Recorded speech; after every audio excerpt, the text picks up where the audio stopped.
Welcome to the bird media. నేను మీ పవన్ కృష్ణమూర్తి. ముందుగా ఇక్కడ ఒక వీడియో చూద్దామండి. చూసిన తర్వాత అప్పుడు మనం మాట్లాడదాం. ముందుగా వీడియో ప్లీజ్. ఏదో డీసీఎం గారు పెద్ద పెద్ద మాటలు మాట్లాడతాడు. రాజకీయాల్లో నాలాగా అతను కూడా పెద్ద బచ్చ. నేనన్నా నా కుటుంబం నుంచి సర్పంచ్ గెలిచిన తర్వాత ఎమ్మెల్యే అయ్యా. అతనికి ఆ చరిత్ర కూడా లేదు. 2 సార్లు ఓటమి చెందాడు పార్టీని పెట్టి.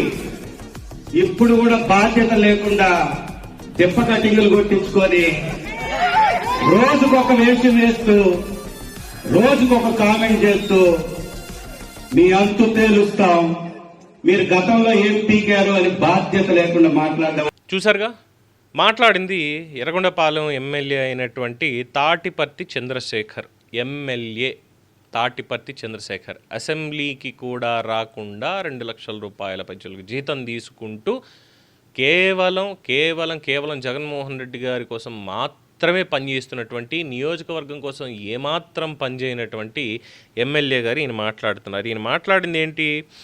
నేనైనా నా కుటుంబంలో సర్పంచ్గా గెలిచిన తర్వాతే ఎమ్మెల్యే అయ్యాను, కానీ మీ చరిత్ర పార్టీ పెట్టి 2 సార్లు ఎమ్మెల్యేగా ఓడిపోయి ఇప్పుడు గెలిచి డిప్ప కట్టింగ్ కొట్టించుకొని బాధ్యత లేకుండా మాట్లాడుతున్నాం.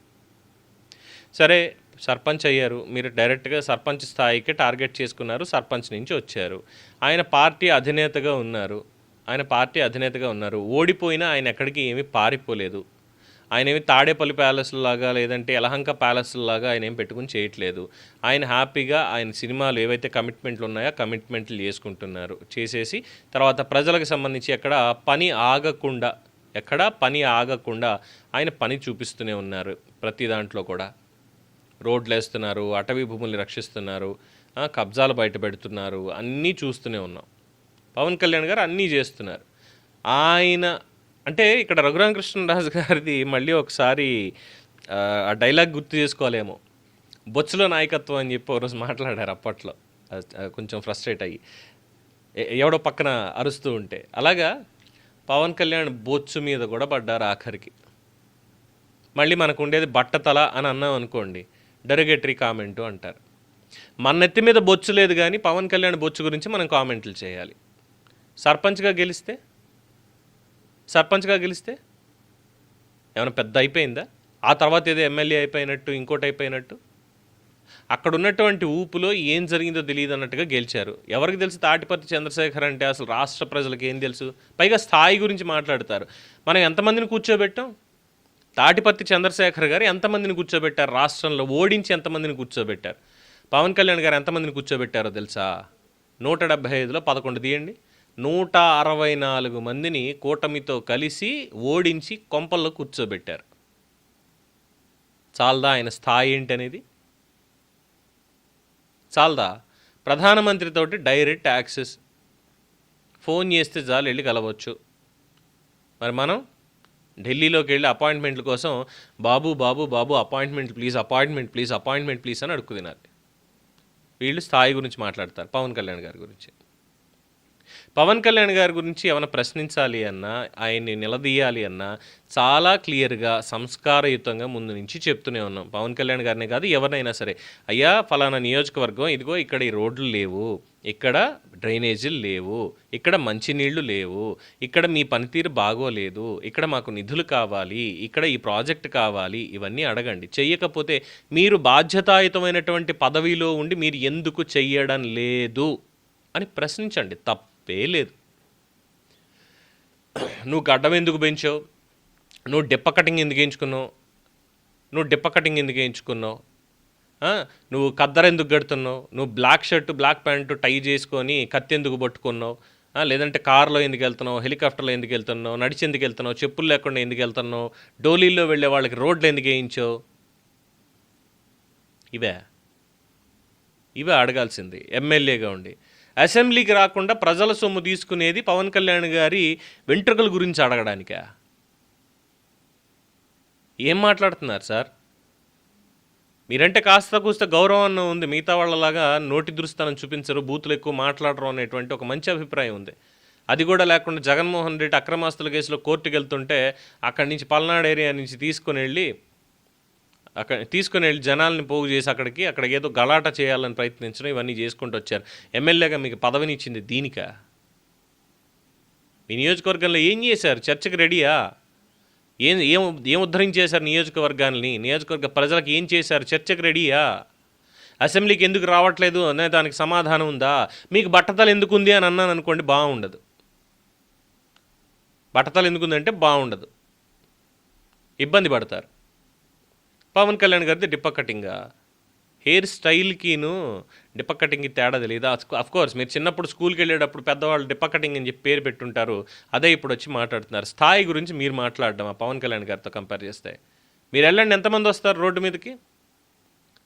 సింగిల్గా పొద్దున్నే నిద్రలేచి చక్కగా మెడలో ఒక తువ్వాలు వేసుకొని నడుచుకుంటూ వెళ్ళిపోండి, ఎంతమంది జనం మీ వెనకాల వస్తారు? పవన్ కళ్యాణ్ అడుగు పెడితే ఏమవుతుందో కనిపిస్తుంది, తెలీదా? ఆయన నడుచుకుంటూ మౌనంగా వెళ్ళిపోతున్నాడంటే వెనకాల కోట్ల మంది నడుచుకుంటూ వెళ్ళిపోతారు, ఎంత దూరం వెళ్తే అంత దూరం కూడా. మరి మీరు మీ దగ్గరికి వచ్చేసరికి ఎంతమంది వెళ్తారు? పదవిలో ఉన్నాము, పదవి మనకి ఇచ్చారు అన్న దగ్గర దానికి హుందాగా ప్రవర్తించాలి. ఏమన్నా అంటే మళ్ళీ ఏం పీకేరు అని మాట్లాడుతున్నారు. మీరు ఏం పీకారని? 5 ఏళ్ళ నుండి మీరు ఏం పీకారని? ఇసుకని తవ్వుకున్నారు, మద్యాన్ని అమ్మారు, కల్తీ మద్యం అమ్మారు, కల్తీ చేశారు, డబ్బులు దోచారు, మైనింగ్లో దోచారు, అటవీ భూములు దోచారు, అక్రమాలు చేశారు, అవినీతి చేశారు, ఆఖరికి ఎక్స్ట్రాషన్కి కూడా పాల్పడ్డారు మొత్తం వైసీపీ నేతల్లో. ఉన్నాయిగా. ఆత్మహత్యలు చేసుకునేలాగా పురిగొల్పారు. డాక్టర్ సుధాకర్ కావచ్చు, అబ్దుల్ సలాం కావచ్చు, ఇలా చెప్పుకుంటే పోతే బోల్డ్ అన్నీ. రంగనాయకమ్మ గారు 70 ఏళ్ల మహిళ, 70 ఏళ్ల మహిళ, ఆవిడని కూడా తీసుకెళ్ళి అరెస్ట్ చేశారు. కుల్లంకబాబు గారు 80 ఏళ్ల జర్నలిస్ట్, సీనియర్ మోస్ట్ జర్నలిస్ట్, ఆయన కూడా అరెస్ట్ చేశారు. అక్కడికి ఇలాంటి దగులుబాజీ పనులు మీరు చేసింది. మీరు స్థాయి గురించి మాట్లాడతారు. పవన్ కళ్యాణ్ గారు ఏమి 43,000 కోట్ల కేసుల్లో 420గా లేరు. ఆయన మీద 11 సిబిఐ ఎన్ఫోర్స్మెంట్ ఛార్జ్ షీట్లు లేవు. మొత్తం 32-34 కేసుల్లో నిందితుడుగా ఆయన లేరు. ఆయనకేమీ 9 రాష్ట్రాల్లో 9 చోట్ల నవ ప్యాలెస్లు అనేవి లేవు. ప్రజల సొమ్ము 500 కోట్ల రూపాయలు ఖర్చు చేసి కేవలం నా కోసం, నేను I'm sorry to say this word, కడుక్కోవడం కోసం 19 లక్షలు పెట్టి కమోడ్ని కట్టించుకోలేదు. మసాజ్ చేయించుకోవడానికి మసాజ్ టేబుల్ మార్బుల్ ఇటలీ నుంచి ఇంపోర్ట్ చేయించుకోలేదు. బాత్ టబ్ 40 లక్షల రూపాయలు పెట్టించుకోలేదు. సముద్రం నుంచి సీ ఫేసింగ్లోనే కావాలని చెప్పి ప్యాలెస్లు అయినవి కట్టించుకోలేదు. ప్రజల సొమ్ము తగలేసి ఆయన ఇంటికి, ప్రజల సొమ్ము తగలేసి ఆయన ఇంటికి గ్రిల్స్ కానీ ఇవి ఏం కట్టించుకోలేదు. ఇంటికి ఎవరు రాకుండా చేసుకోలేదు. ఆయన ఇంటికంటూ సొంతంగా రోడ్డు వేయించుకోలేదు. ఆయన ఇంటి వెనకాల కాలనీలను కూల్చేసి అక్కడ హెలీప్యాడ్లు కట్టుకోలేదు. ప్రజలకి ముఖం చూపించకుండా పరదాల మధ్య తిరగలేదు. అండ్ మోర్ ఓవర్, ఎక్కడికైనా వెళ్ళాలి అంటే ఆయనకి సిబిఐ వాళ్ళ పర్మిషన్ అక్కర్లేదు. ఎక్కడికైనా వెళ్ళాలంటే ఆయన కోర్టుకి వెళ్ళి పాస్పోర్ట్ తెచ్చుకోక్కర్లేదు. ఎక్కడికైనా వెళ్ళాలంటే ముందుగా భయపడాల్సినటువంటి పని పవన్ కళ్యాణ్ గారికి లేదు. అది ఆయన స్థాయి. సర్పంచ్గా గెలిస్తే ఏంటి, ఇంకోటి ఏంటి? సర్పంచ్గా గెలిచిన తర్వాతే సీఎంకి అవ్వాలి, డిప్యూటీ సీఎం అవ్వాలి ఏమన్నా రూల్ ఉందా? ఎన్నికల్లో ఓడిపోతే ఇంక రాజకీయాలు మానేసి వెళ్ళిపోవాలని ఏమన్నా రూల్ ఉందా? ప్యాలెస్ల్లో కూర్చోవాలనే రూల్ ఉందా? ఆయన ఏం ఓడిపోయిన కూర్చోలేదా, ప్రజల్లోనే ఉన్నాడే. ఓడిపోయినటువంటి 11 తెచ్చుకున్నటువంటి వ్యక్తి అసెంబ్లీ గడప తొక్కడానికి భయపడుతున్నాడు, కనిపించట్లేదా? అసెంబ్లీ గడప తొక్కడానికి భయపడుతున్నాడు. ఏమనంటే నాకు ప్రతిపక్ష హోదా ఇస్తేనే, అబద్ధాలు మాట్లాడడానికి హోదాలు అవసరం లేదు. బయట మాట్లాడుతున్నారు ఆల్రెడీ, ఆ చెత్త అంతా బయట మాట్లాడితేనే సరిపోద్ది, లోపల కూడా అవసరం లేదు. ఆ చెత్త రాకుండా ఉంటేనే మంచిది. ఎలాగో రేపు అనర్హత పడుతుంది, 11 సీట్లు ఈసారి 4కో 3కో మిగులుతాయి. ఎందుకంటే ఎలాగో పులివెందుల్లో ఏమో అది కూడా చెప్పలేం, ఈసారి అది కూడా చెప్పలేం, ఏదైనా జరగచ్చు. స్థాయి గురించి మాట్లాడేటప్పుడు అసలు ముందు మన స్థాయి ఎంత అనేది ఆలోచించుకోవాలి చంద్రశేఖర్ గారు. ఎందుకంటే చెప్పాను కదా, మీతో ఉన్నటువంటి ఆ చిన్నపాటి సాన్నిహిత్యం తప్పితే పెద్దగా ఏం లేదు. అండ్ ఆఫ్టర్ దట్ ఆ తర్వాత ఎలాగో మాట్లాడడం మానేశారనుకోండి, అది వేరే విషయం. అబద్ధ ప్రచారాలకి మాత్రమే పరిమితం అయిపోయి కూర్చున్నారు తప్పితే వాస్తవంలోకి మీరు రావడం లేదు. రేపన్న రోజు ప్రజలు దానికి కూడా సమాధానం చెప్తారు. But before going to end this, Pawan Kalyan గారి గురించి, ఆయన స్థాయి గురించి, ఆయన హెయిర్ స్టైల్ గురించి, బట్టల గురించి మాట్లాడేటప్పుడు ముందు మనం ఏమి ఏడుస్తున్నాం అనేది ఆలోచించుకోండి. ఆ తర్వాత ఆయన ఏమి మంది సొమ్ముతోటి చేసుకోవట్లేదు, ఆయన సొంత సొమ్ముతోటి చేసుకుంటున్నాడు. అవన్నీ లిస్ట్ కావాలంటే లిస్ట్ కూడా పంపిస్తాం, ఎవరెవరికి ఎప్పుడు ఎంత సాయం చేశాడు, ఏం చేస్తున్నాడు అనేది సొంత డబ్బులతోటి. ప్రభుత్వంతో ఏం చేస్తున్నారు అనేది కూడా లిస్టులు అన్నీ ఉన్నాయి. అంతే తప్ప ప్రజల సొమ్ముని తేరగా దొబ్బి తినడానికి, పేపర్లకి అంటించుకోవడానికి ఆయనకేం పేపర్లు లేవు. సచివాలయ ఉద్యోగులతోటో లేదంటే ప్రభుత్వ ఉద్యోగులతోటో మీరు నా పేపర్ మాత్రమే కొనాలి అని చెప్పి సర్క్యులర్ ఇప్పించడానికి ఆయనకేం సొంత పేపర్ లేదు. ప్రకటనలు ఇప్పించుకోవడానికి సొంత టీవీ ఆయనకేమీ లేదు. నాకు ప్రజల సొమ్ము అవసరం లేదయా, నా సొమ్ములు నాకు చాలు, నేను కష్టపడి నాదేదో నేను సంపాదించుకుంటాను అని చెప్పి ఉన్న జీతం కూడా ఇస్తున్నాడు. మీరేం చేస్తున్నారు? మీ జీతాన్ని అప్పనంగా అసెంబ్లీకి కూడా రాకుండా మీరు ప్రజల సొమ్ముని తీసుకోవట్లా, దొంగతనం అంటారు దాన్ని. అండ్ జగన్మోహన్ రెడ్డి గారు ఇప్పటికీ కూడా ఇంట్లో తాడేపల్లి కొంపలో వేయించుకున్నటువంటి సెక్రటేరియట్ సెట్ ఏదైతే ఉందో, అంటే ఆయన ఆఫీస్ సెట్ ఏదైతే ఉందో దానికి సంబంధించి డబ్బులు పే చేయలేదు.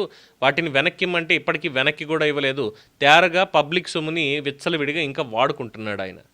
కోడెల శివప్రసాదరావు గారిని దొంగ అని ముద్ర వేసినటువంటి జగన్మోహన్ రెడ్డి మరి ఇప్పుడు దొంగ కాకుండా ఏమవుతాడు చెప్తారా చంద్రశేఖర్ గారు? పవన్ కళ్యాణ్ గారిది ఆ స్థాయి అయితే కాదు. ఎందుకంటే ఆయన కార్యాలయానికి సంబంధించి మార్పులు చేర్పులు ఇవన్నీ కూడా మీరేం పెట్టొద్దండి అని చెప్పి ఆయనే చేయించుకున్నాడు ఆయన సొంత ఖర్చులతోటి. ఎక్కువ ఆర్భాటాలు అవసరం లేదు అని, చాలా సింపుల్గా ఉంటే చాలు అని. కానీ ప్రోటోకాల్ ప్రకారం ప్రభుత్వం ఇవ్వాలి అనుకున్నవి మాత్రం ఇచ్చింది తప్ప మిగతాదంతా ఆయన ఓన్గా పెట్టుకున్నటువంటిదే. రేపన్న రోజు వదిలేసి వెళ్ళిపోతాడు ఒకవేళ నాకు రాజకీయాలు అవసరం లేదనుకుంటే. మనం వెళ్తామా? మనం ఎక్కడున్నా సరే మనకు రాజకీయాలు కావాలి, మన ప్రజల ఆస్తులను కబ్జా చేసుకోవచ్చు, ఏమైనా చేసుకోవచ్చు. పవన్ కళ్యాణ్ గారి గురించి మాట్లాడేటప్పుడు ముందు మన మీద ఏముంది అనేది కూడా ఆలోచించుకోవాలి. ఆ తర్వాత అప్పుడు మాట్లాడచ్చు ఆయనకి సంబంధించి, అయ్యా మీది డిప్ప కటింగా లేదంటే హిప్పీక్రాఫా ఇంకోట అనేది. అది పెద్ద సమస్య అయిపోయినట్టు ప్రజలది. ఏమంటారు? దీని మీద మీ అభిప్రాయాన్ని కామెంట్స్ రూపంలో తెలియజేయండి. చూస్తూనే ఉండండి ది బర్డ్ మీడియా.